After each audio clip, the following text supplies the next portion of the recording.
Welcome to the NFL Week 4 Top 10 Most Rigged Plays. Welcome back, disgruntled sports fans. It seems every single week somebody's muffing a punt. It's obvious to me, but yet all the stupid fans in the stands are too drunk and stupid to notice any different that every week multiple people are muffing punts. It's like a big turnover. You get to move the ball down the field, and instead of the returning team taking over, no, the kicking team just gets to basically kick it down the field and take over. These muffs are happening every single week, multiple times a week. These are supposed to be professional level returners, man. Professional returners.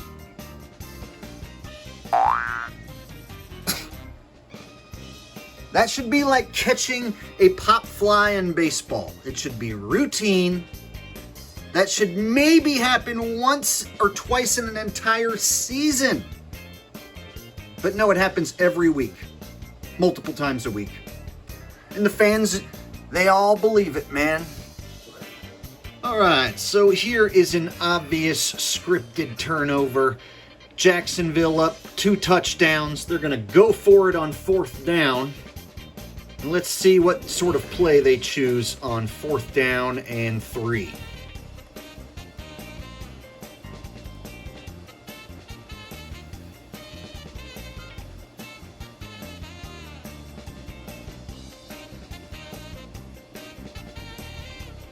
Seems to me he just let go of the ball and then made sure to get it to an eagle. People are going to say, well, it's wet. I know it's wet. It's a little rainy.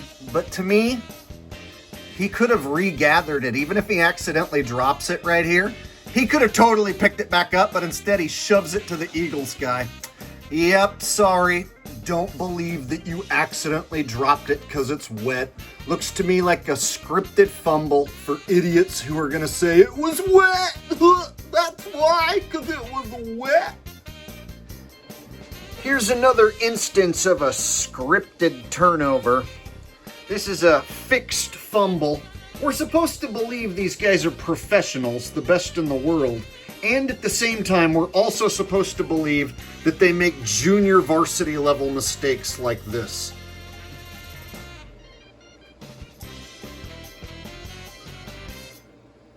Sorry, don't believe that he accidentally mishandled that ball and put it on the ground and couldn't regain it. Don't believe it for a second. That's a scripted fumble. Professionals should not be making a mistake like that, and he could have totally regained the ball after he fumbled it, but he made sure that a Cardinal got a hold of it. All right, we got the Seattle Sea Frauds, and we got the Detroit Kittens. There was a number of rigged plays in this game, but if I had to choose one, this cupcake touchdown right here was as scripted as some WWE shit right here. All right, keep an eye on this dude right here. That's where the rig is going to happen. This defender, you'll see, chooses not to cover the wide open receiver. Watch. So right here, he can see this dude. He's looking right at him. But he has a guy step in front of him here. And so he chooses just to stick with this guy and let that receiver just go wide open. See? That's a cupcake touchdown. Geno Smith could have taken that in himself, or he could have flipped that one out. Watch. Watch the spin around. See? And they all go with that guy, leaving this guy wide open. Come on, dude. All right, here's a phony fumble return for a touchdown that happened in Sin City. The Raiders picked up their first win. It helps when, the Broncos fumble it on purpose and you have a a bunch of blockers set up and ready to go. Yep, hands it right to him. Now watch, all these for no reason. Take a dive. Good job, fat man. You almost got him. All right, here's an example of the Ravens purposely giving up the game. The situation here, the score is tied 20-20, fourth quarter, 4th down and goal. The Ravens can kick a chip shot field goal right here and go up 23-20, and they are the home team. That is what you would do in this scenario if you want the best chance to win. But all the drunken, stupid fans are like, go for it! You know, and if you want to lose on purpose, then you definitely go for it on 4th and goal right here. And if you want to lose on purpose, you definitely run backwards, throw off your back foot, and make sure it gets intercepted. Check out the acting skills from Lamar. Man, I really wanted to win, dang it. The NFL openly admits that there is computer technology inside the balls. They say that they can help detect if the ball crosses the goal line with this technology. They can also figure out the velocity of the ball when it's traveling. And so they say they can learn statistics from these computer chips inside the ball. But here is the kicker, pun intended. They won't let fans in the stands keep these balls. If these balls accidentally end up in the stands, they take them away from the fans. So I say there's more than just computer chips in these balls. There is magnetic technology as well. These balls can be controlled in mid-air, especially during field goals. That is why you see all these field goals banging off the uprights. So now that we've established that the NFL does indeed put computer chips inside the balls, let me go ahead and set the scene for you. The NFL is in London. Now, what are the chances that this game in London is going to come down to a final field goal kick for the win, and it's going to dramatically bounce off the uprights? I'd say chances are 100% because the balls are outfitted with magnets and the uprights are magnetic. I want to point out, no wind. You don't see the flags attached to the goalposts moving at all. No wind whatsoever. Now let's watch this ball fly in what I consider a very manipulated fashion.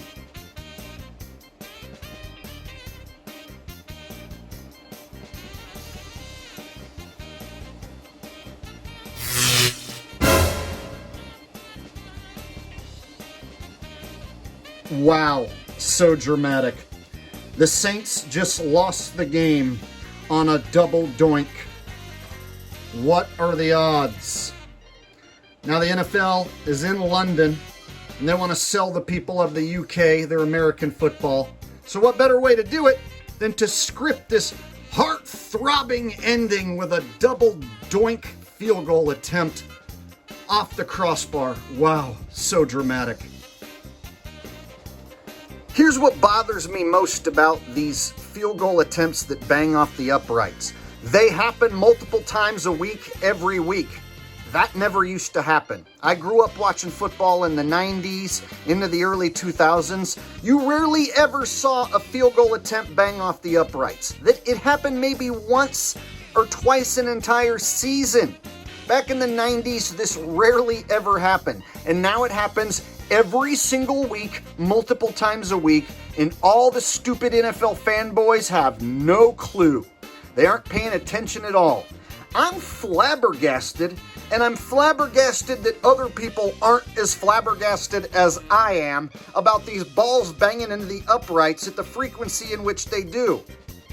Like, this should be obvious to anyone watching that these balls in key situations of the game keep slamming into the uprights. Not only that, kickers are missing sometimes by 20, 30 yards. The manipulation by magnets is obvious. This literally looks like an impenetrable force field is created between the goalposts that the ball cannot pass through. It doesn't sound crazy to me at all because that's what I am looking at.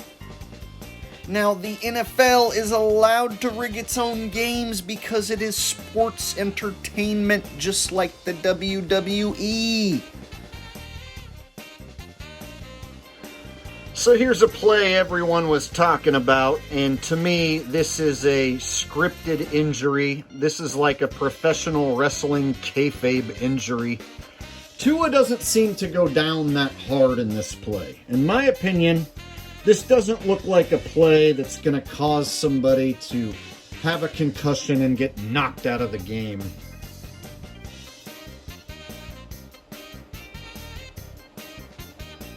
Yeah, that doesn't seem that bad to me.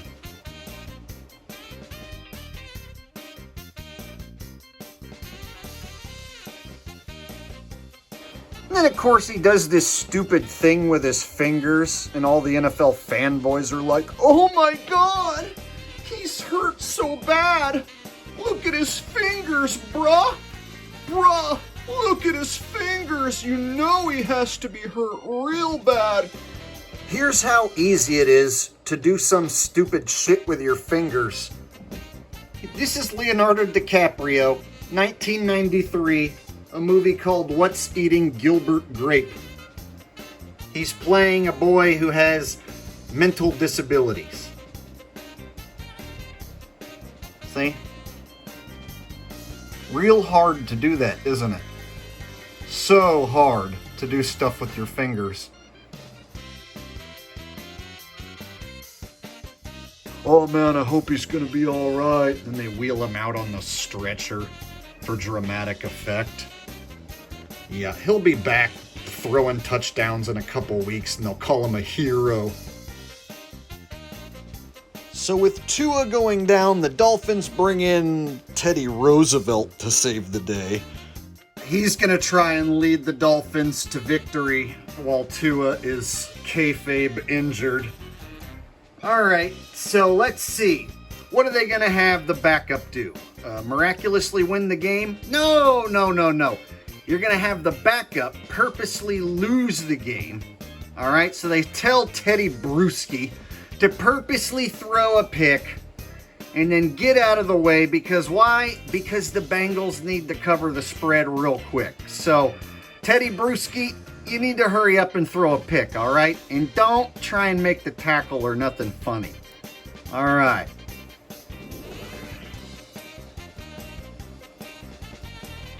Now remember, Bruschi, don't go trying to make any good throws. Perfect. All right, guys. Get out of the way and don't try and make a tackle.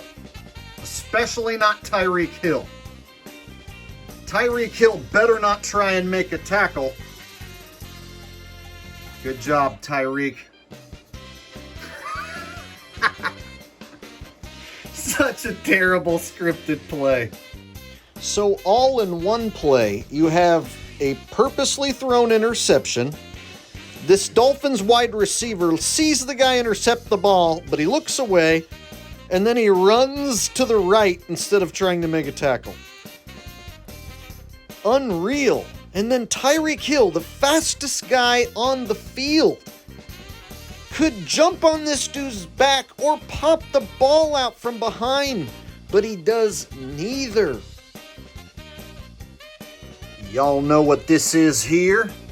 This is the #1 most rigged play of the week.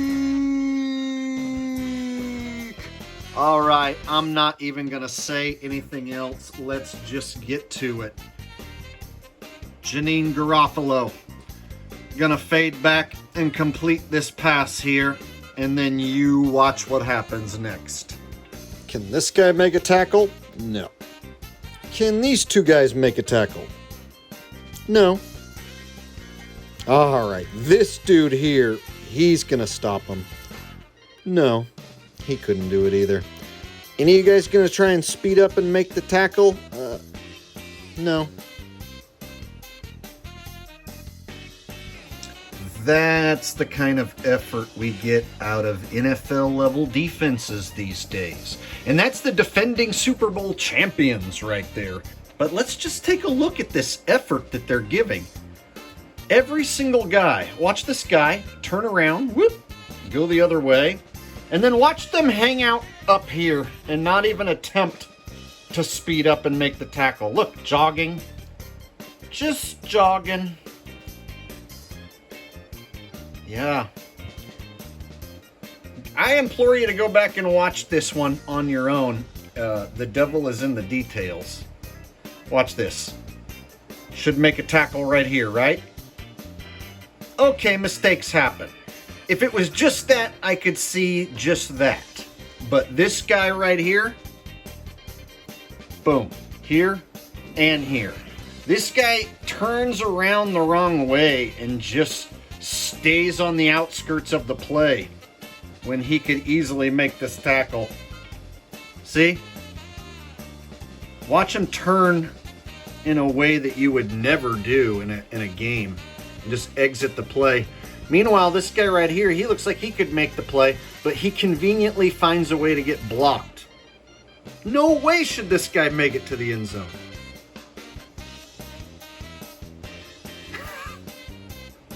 And like I said, the effort, zero effort. All these missed tackles, all these dudes. Yeah. That's how easy it is to score a touchdown on the Super Bowl champions. Look at all the fans. Yay! We're so stupid and drunk. We're morons. We believe it's real. Yay! My professional wrestling team won!